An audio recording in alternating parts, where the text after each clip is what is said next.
Hello everyone, this is Ben Falcon's Media Corner back again with another double movie review, AK After a Saw, which I haven't done any of these in a while, but for today's double AK After a Saw review, I'm here to talk to you guys about two MCU films that were released. I've already covered one of them, which is Black Widow, but today I'm going to be doing a double one, which today I'm going to be talking about Shang-Chi and the Legend of the Ten Rings and Eternals. Let's kick off with Shang-Chi and the Legend of the Ten Rings. So this movie was directed by Destin Cretton, who directed Just Mercy, which I thought was a great, touching courtroom drama with Michael B. Jordan, Jamie Foxx, and Brie Larson. In this movie, we follow this young man named Shang-Chi, who's played by Simu, which I think is how you pronounce his name. If I say his name incorrectly, I apologize.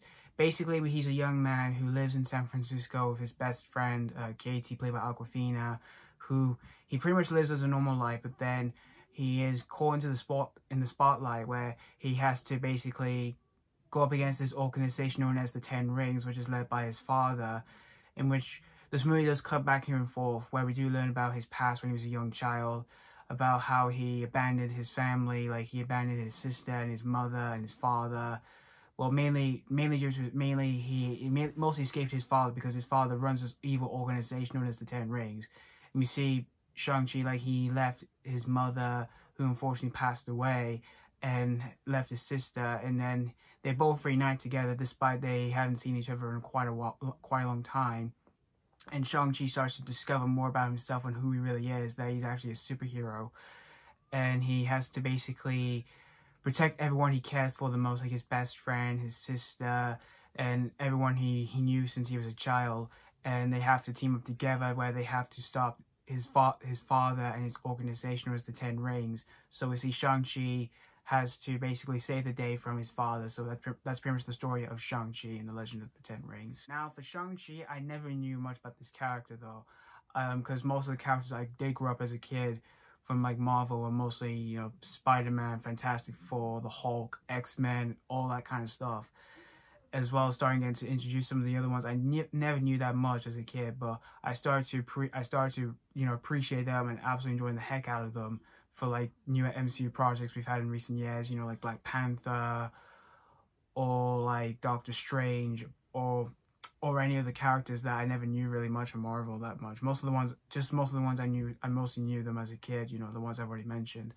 But when the trailers dropped by, the teaser did surprise me. It did seem pretty interesting. I didn't know much of the cast in this film, because I thought most of the cast were like Asian cast. Well, there was a few recognizable Asian cast names who I knew who were involved with this movie. You've got Awkwafina, which she had done a film this year, which I absolutely enjoyed the heck out of, from Disney, known as Raya and the Last Dragon, which I did review that. If you want to know what I thought of it, I would much appreciate it, because I thought that movie was awesome. And you also have Michelle Yeoh, which I think she's a great actress. I loved her in Crouching Tiger, Hidden Dragon. I've seen her in a few other projects, and she has become a really good actress. And for Destin Cretton, I haven't seen much any other works outside of Just Mercy. Other than Just Mercy, I thought it was a great movie, although it was tough for me to watch for a few scenes. So I was really looking forward to seeing what he can do for a superhero film. But when the new trailer dropped by, before I did see the film, I didn't see the new trailer on release day on YouTube. I saw the trailer when I went back to my work after a year waiting since COVID happened. So I saw the new trailer, and I was really looking forward to this, and the trailer just got me more pumped for it, because to me it did look like it was going to be an absolutely awesome film. And so I went to see this on the 3rd of September on release day in a packed screening for it, and I had a great time with it. It's just what cinemas needed, despite with the whole COVID situation, due to the whole situation that we're still facing with COVID. So and after seeing the film, I even managed to get myself a poster from Odeon Cinema, which is a really awesome poster of the movie itself, which I would say to Odeon Cinema, thank you very much for this lovely offer. And after walking out the film, I thought this movie was absolutely awesome. Yep, you heard me say that. This movie was absolutely awesome from beginning to end. I had a lot of fun with Shang-Chi, and I enjoyed this one a little bit more than Black Widow. Despite, well, Black Widow, I wouldn't say Black Widow was a huge disappointing film for me. I wanted the film to be on my expectations level, what I was expecting it to be like any other MCU film, but unfortunately it wasn't though. I did think that movie was very good, despite there was a tiny bit of issues with that. But for this film, I thought this movie was much better than Black Widow. The action sequences in this movie were absolutely exciting to watch, and I thought Destin Cretton directed the heck out of the action sequences in this movie.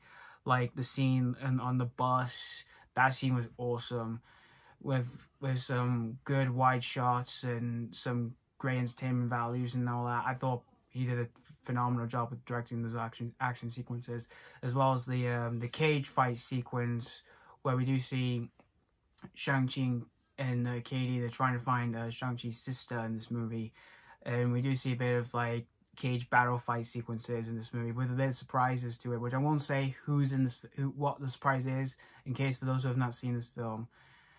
But if you haven't seen this film, if you missed your chance to see this in the cinemas, it's now streaming on Disney Plus. Or if you don't have Disney Plus, you can either go ahead and buy the film of your choice on your physical media of your choice.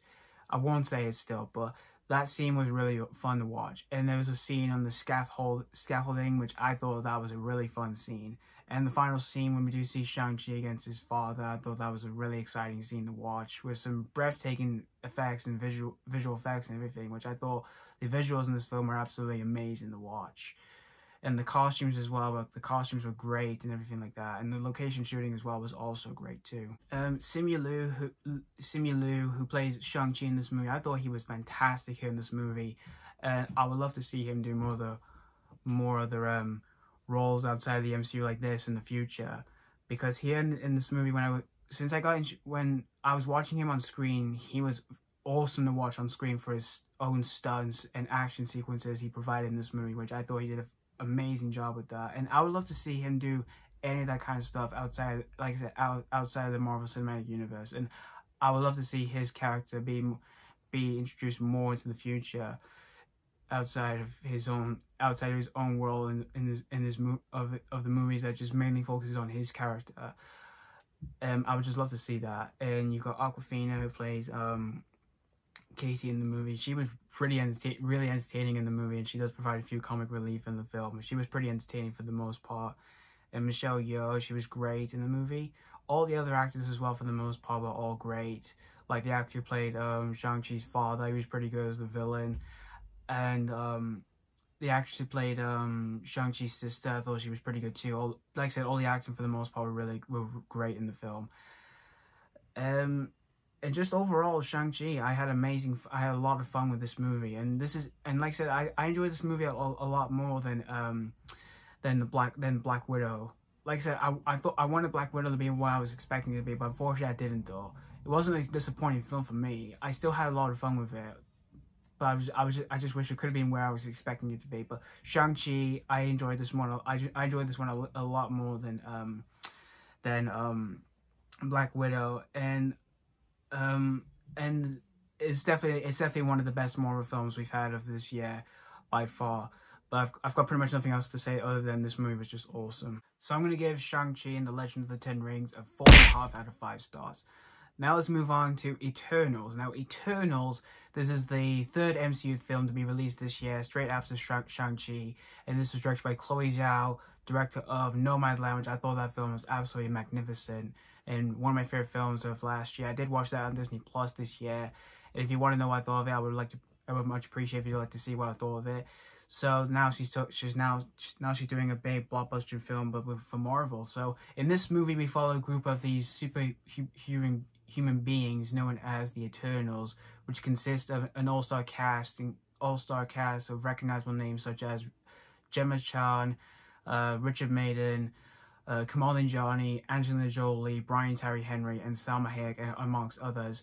And in this movie, we follow these group of beings who are known as the Eternals, like I said, in which they are at war with these shape-shifting creatures who are known as the Deviants, in which they can shape-shift into any kind of creatures. And a few years have gone through, and they've pretty much moved on with their lives, pretty much. However, they're called back into the spotlight, where they have to try and but these characters have to try and regroup with each other, despite they're trying to move on with everything they've gone through. and they have to basically go up a war against the Deviants once and for all and trying to save the world again. So that's pretty much the story of Eternals. Now for Eternals, I was really looking forward to this one because of the director, Chloé Zhao, for directing Nomadland. I was really looking forward to seeing what she could do for a Marvel film. And but the biggest reason I was really looking forward to this movie was the cast. You got Richard Madden, you got Gemma, Angelina Jolie, Kumail Nanjiani, Salma Hayek, and Brian Tyree Henry, and amongst other recognizable names. I was really looking forward to this movie the most because of the cast. And the second reason was for also the director as well. So, I didn't see the teaser trailer, but I did see the actual main trailer of the film before the film was coming out. I did see it back in October before the film was coming out in November. I saw the trailer dozens of times, whatever movie I was seeing at the time, as well as on YouTube and everything like that, as well as at my job as well before I saw the film. And I went to see this on opening day of the 5th of November. My screening wasn't packed because I went to see this on a school day, so, but I wasn't fussed about it or anything. But and after seeing the film, I even got myself another offer from Odeon Cinema, just like I did with Shang-Chi. I got another poster from Odeon, which was the Eternals posters, which you can see has all the characters there from the movie and all that. So I say to Odeon Cinema, thank you very much for this lovely offer as well. It's great to have offers from them because they just do great stuff with that. And before seeing the film, I was very surprised with the reviews what the reviews were saying about Eternals, because critics were mixed on this movie, while audiences were either mixed or liking this movie. And I was surprised with the scores and everything like that on my websites to check about movies or what people were thinking about it, like IMDb, Rotten Tomatoes, and Cinema Score, Metacritic, all that kind of stuff. And well, I went on Rotten Tomatoes first, and I was surprised that this movie became the first MCU film to get a rotten score on Rotten Tomatoes. But personally, after walking out the film, I personally didn't think this movie wasn't bad. It's not a bad film or anything, because again, critics were mixed on this. I didn't think this movie was all bad. I personally enjoyed this film for what it was, though. But honestly, there were a few things I did like in Eternals, like the cast in the film. I thought the cast did a really good job with their performances. Gemma, Richard Madden, Angelina Jolie, Salma Hayek, Kumail Nanjiani, Brian Tyree Henry, and all that. I thought all the cast, for the most part, did really good for the characters, to bring a few fun, charm, and things like that. But for the development for the characters, really, I found them kind of weak, really, because we never really focus on like what they're gonna do and all that. Because some of them are mostly interested, like, oh, we're gonna save the world and all that. We don't see like what they're kind of worried about, like say they're worried about their past or about their home lives. Like some are trying to move on from their past, while some are just trying to live a normal life instead of being just, superheroes.